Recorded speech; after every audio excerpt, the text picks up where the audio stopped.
Business Skills 360, the podcast that looks at the other side of business English. Hello, and welcome back to Business Skills 360. I'm Tim Simmons, and I'm glad you could join me for today's show on networking. Okay, back to networking. Now, I'm not going to tell you how to connect computers. This is about business networking, talking to people, making connections. And today we're going to discuss goal setting in networking events. You need to go into these events with a clear objective so that you can make good use of the opportunity. We set goals for everything else, so why not networking? First off, what do I mean by networking event?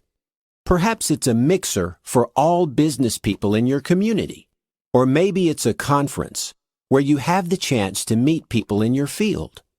These are important opportunities, and it is important that you use your time wisely. The fact is, at many networking events, 75% of the people stand around waiting for the other 25% to make something happen. It's important for you to be in that 25% group. Be proactive.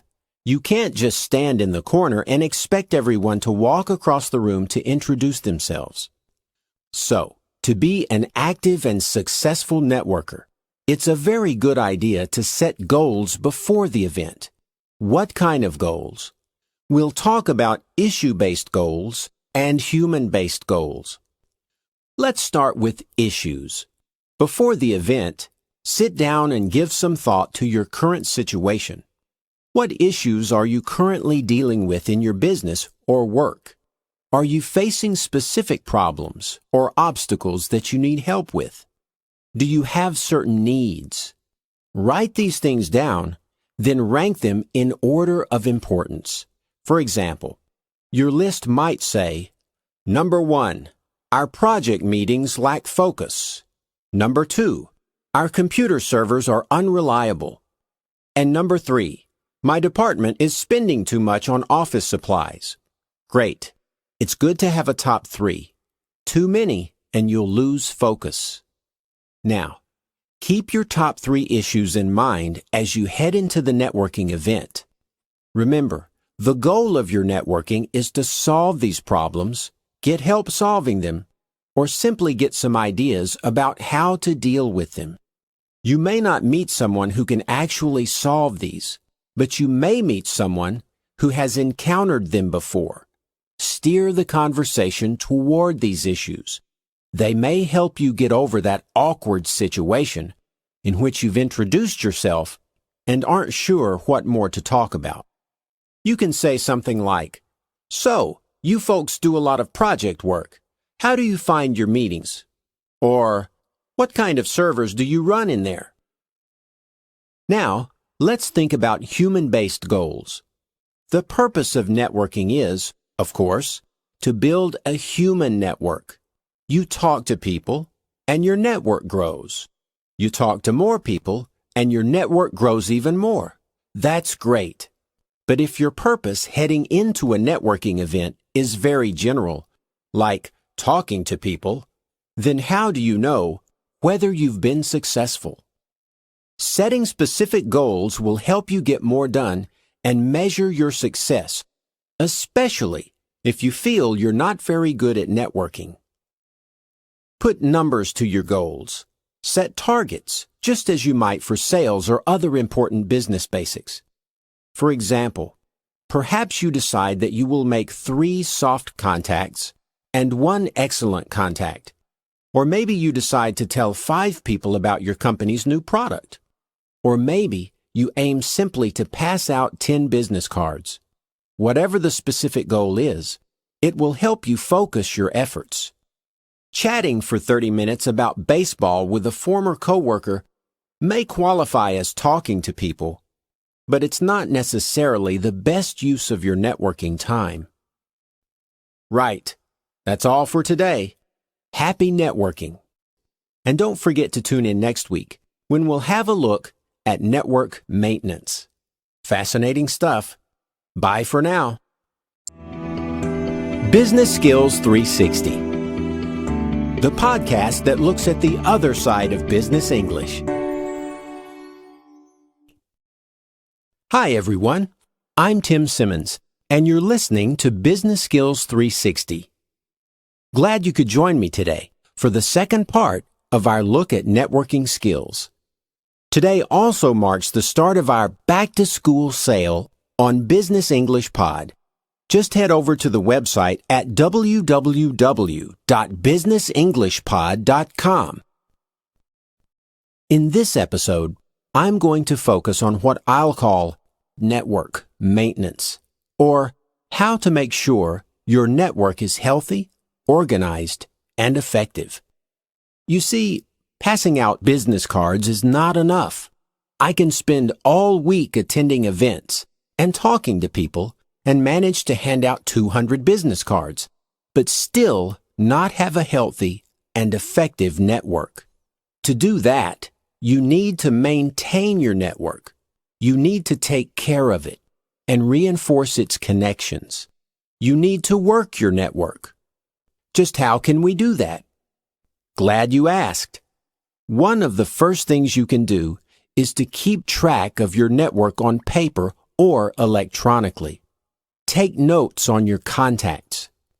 Record more than just phone numbers and email addresses. Write down interesting business-related information, like current projects or past accomplishments. Also write down non-work information, things about family or personal interests. These things may come in very handy in the future when you talk with this contact again. Consider the difference between, "Oh, hello, Greg, right? Where do you work again?" And, "Oh, hello, Greg. I hope the furniture biz is treating you well. And by the way, how is your daughter adjusting to her new career?"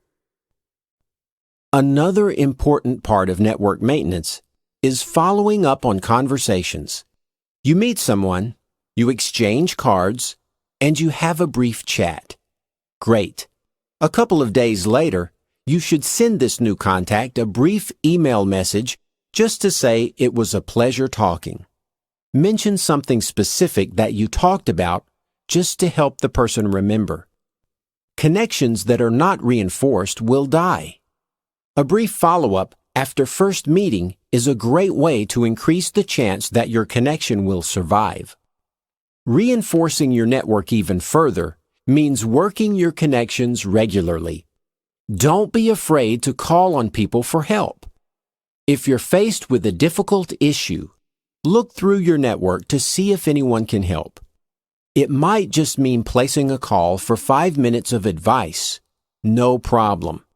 Every conversation will make weak contacts stronger. Remind people you exist. Check in regularly.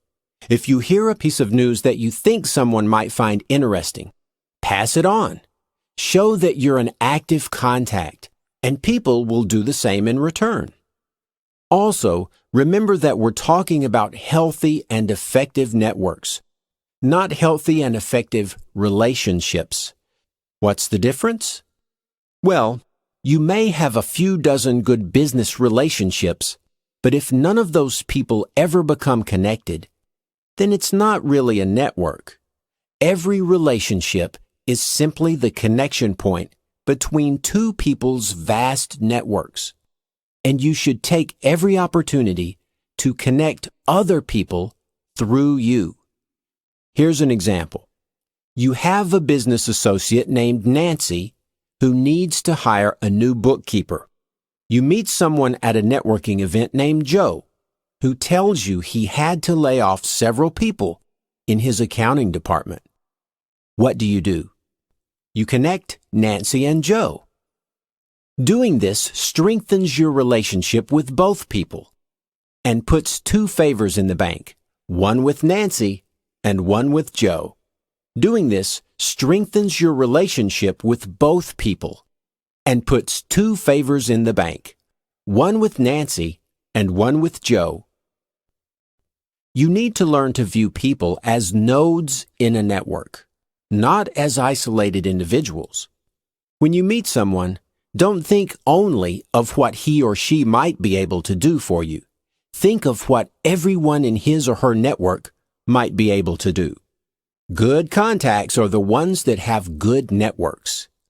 A person who has an unhealthy network, or no network at all, is a dead-end contact. And remember, other people are evaluating you as a contact. Show that you are a good one. Don't be a dead end. Great stuff. That wraps up our look at networking. If you'd like to learn more from today's lesson and test yourself, have a look at the mybeonline.com website. There, you'll find discussion questions, some vocab, a quiz, and a complete transcript of this episode. Thanks for listening, and see you again soon. You're listening to Business English Pod, the business English podcast for professionals on the move.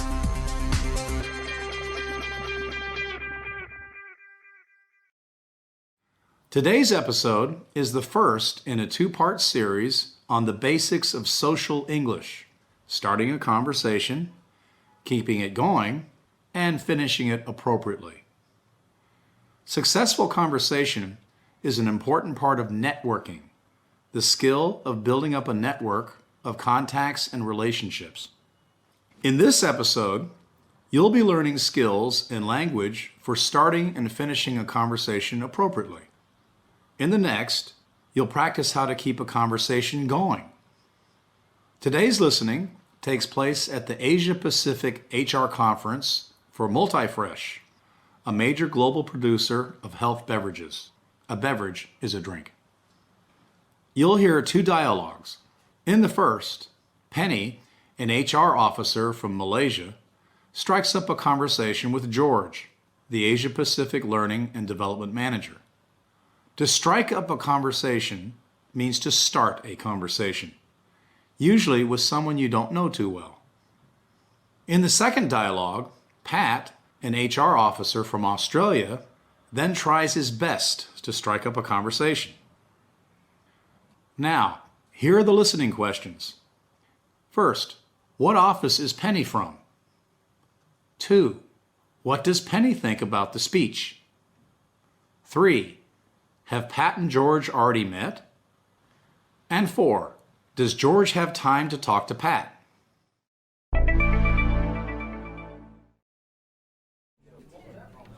Excuse me, Mr. Chow? Yes. We haven't met. I'm Penny Lin from Kuala Lumpur office.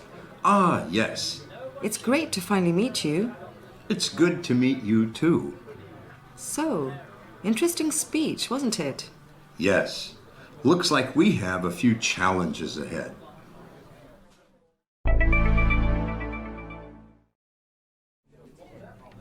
Long time no see. Yes, hi. George, you're George Chow from the Singapore office, right? Yes. We met last year when you visited Australia. Oh, of course. Yes, that's right. I remember chatting with you over coffee. And your name was? Pat McCarthy. Yeah. Good to see you again, Pat. Yes, it's been a while. So, which floor are you staying on? Up on the 12th. Great view up there. You? I'm on the 3rd, right within striking distance of the bar. Gosh, is that the time? Sorry, Pat. I just have to make a quick phone call. It was nice running into you. Oh, yes, of course. See you around. Yeah, see you later.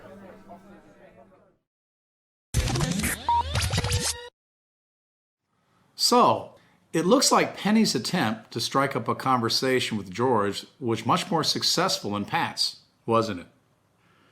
We can say that Penny and George hit it off, which means that they seem like they are going to get along well with each other. Let's first look at dialogue 1. How does Penny start the conversation with George?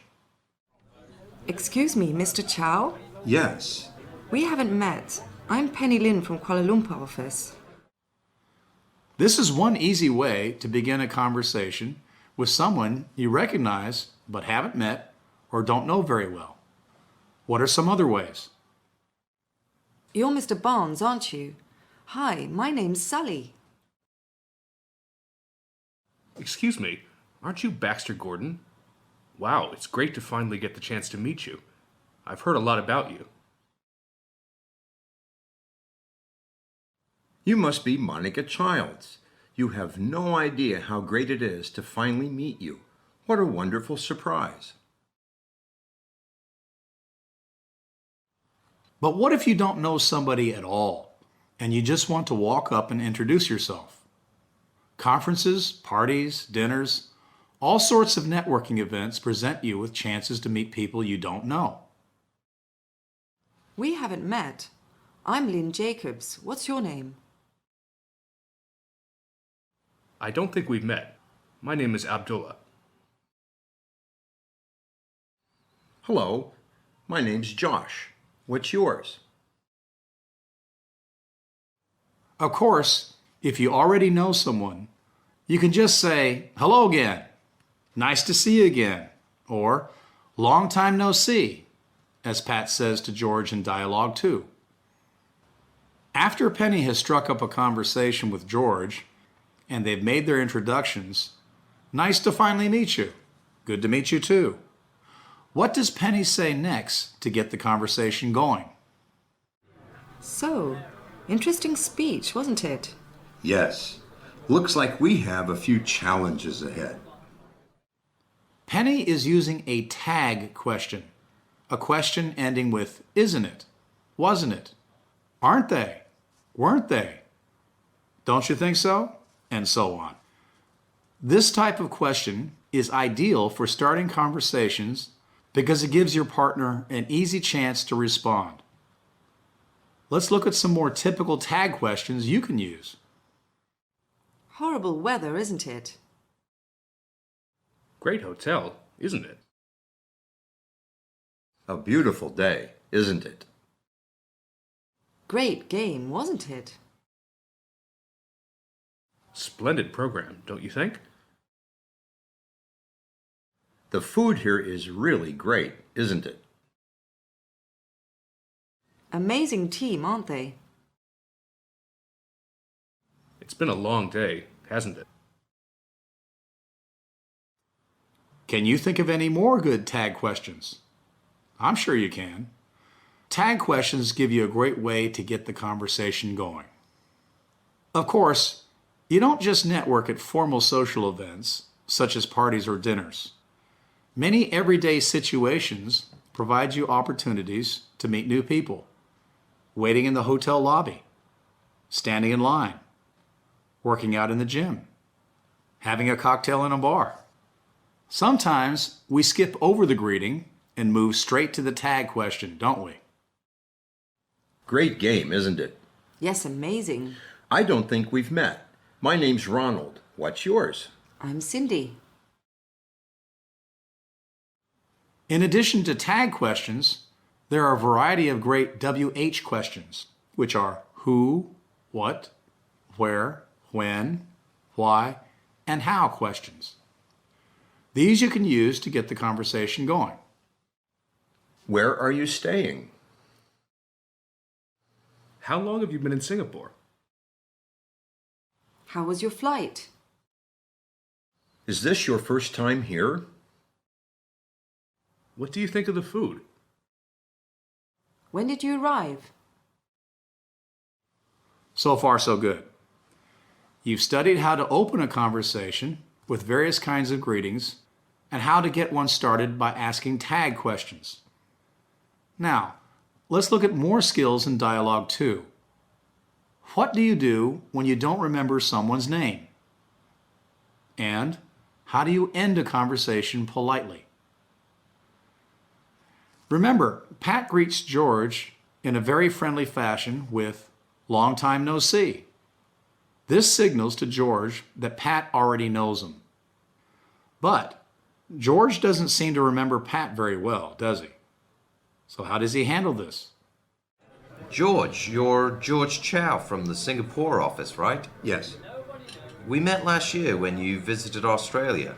Oh, of course. Yes, that's right. I remember chatting with you over coffee. And your name was? Pat McCarthy. Yeah. Good to see you again, Pat. Of course, if you don't remember somebody's name, a good thing to do is to mention where you met them or some specific time that you remember chatting with them. Or perhaps some detail of what you talked about. Recalling details makes not remembering their name seem less rude. What are some other ways to do this?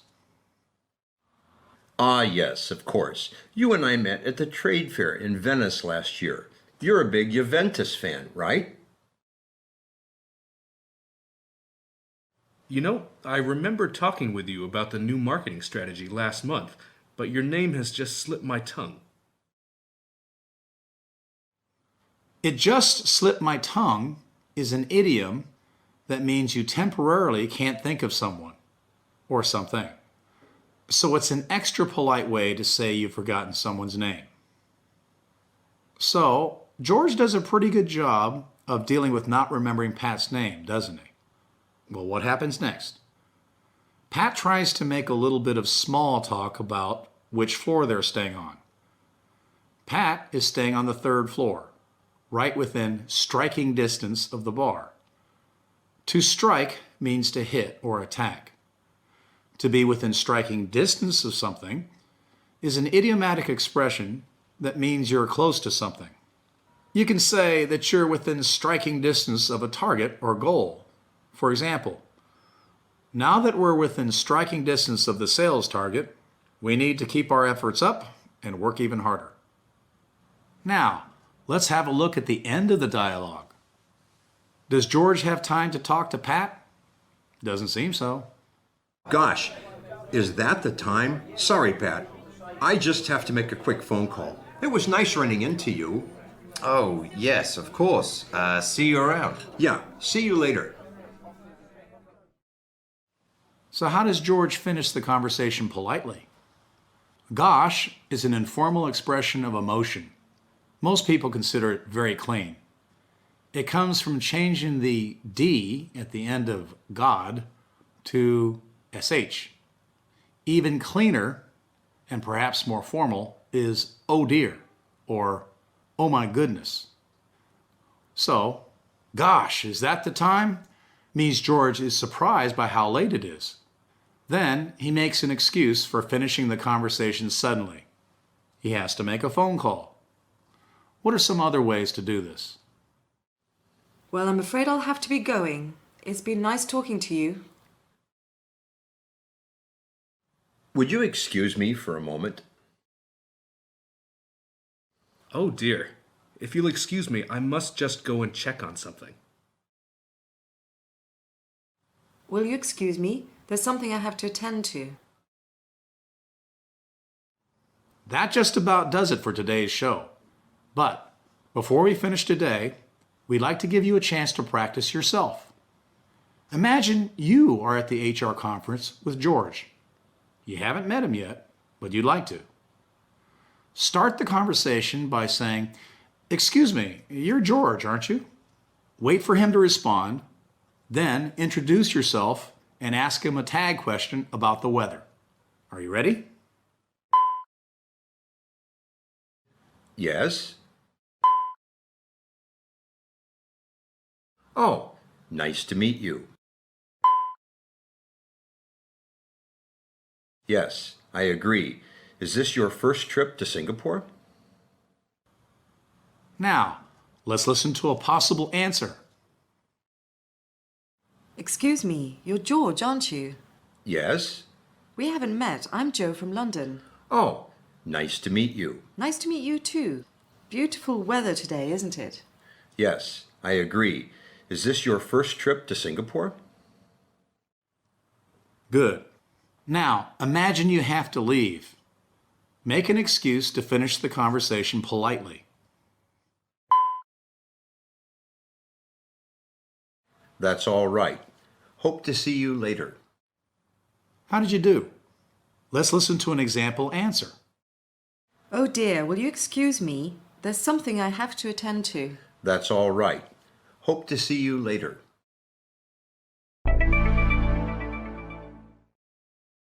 Great. So that's all for today's show. You've learned some great ways to get a conversation going and what to do if you forget somebody's name. You've also practiced how to finish a conversation politely. In this two-part series, you'll be studying ways to keep the conversation going after you've started it. See you next time.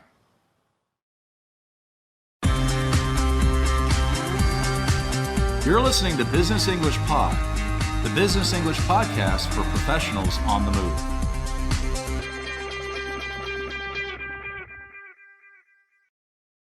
Welcome back again to Business English Pod. Today is the second in a two-part series on the basics of networking. In our last episode, you learned ways to start and finish a conversation appropriately. Today, you'll be studying how to keep a conversation going by maintaining interest. Today's listening continues Dialogue 1 from our last episode. As you'll remember, it takes place at the Asia Pacific HR Conference for Multifresh, a global producer of health beverages. Penny, an HR officer from Kuala Lumpur, has struck up a conversation with George, the Regional Learning and Development Manager. Where we left off last time, Penny had just used a tag question. Interesting speech, wasn't it? To help get the conversation started. Now, let's listen to how she maintains interest to keep the discussion going. As you listen, try to answer the following questions. First, near the beginning of the dialogue, Penny changes the subject. What was the old subject and what is the new subject? 2. Where has Penny seen George before? 3. What is George's hobby? 4. What does George mean when he says, "It's not really such a big deal"? And last, is Penny going to join George in next year's event?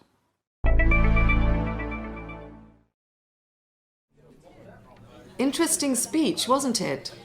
Yes. Looks like we have a few challenges ahead. Speaking of challenges, Uh-huh. was that you I saw in the talent showcase yesterday? Yes, I'm afraid it was. Did you really run a marathon? I sure did. Nearly killed me. What was it like? Well, it was tough. I trained for a year. A year? Did you really? That's a long time. How about the actual marathon? How did that feel? Well, towards the end, I thought I was gonna die. You poor thing. It's not really such a big deal. Lots of people run marathons. Yeah, I'd like to give it a try someday. You should. Why don't you sign up for next year's event?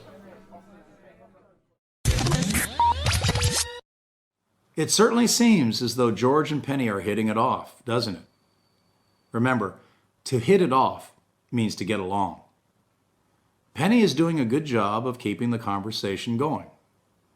After using a tag question to get the discussion started, interesting speech, wasn't it? She skillfully changes the subject to something of more interest to George. Interesting speech, wasn't it? Yes. Looks like we have a few challenges ahead. Speaking of challenges, Uh-huh. was that you I saw in the talent showcase yesterday? As we've seen in BEP 39, reporting, and BEP 42, opening meetings, speaking of is a way of directing the conversation. It connects to what was just mentioned in order to bring up a new topic. George has just mentioned challenges. Penny says, speaking of challenges, to bring up a different kind of challenge, George's marathon.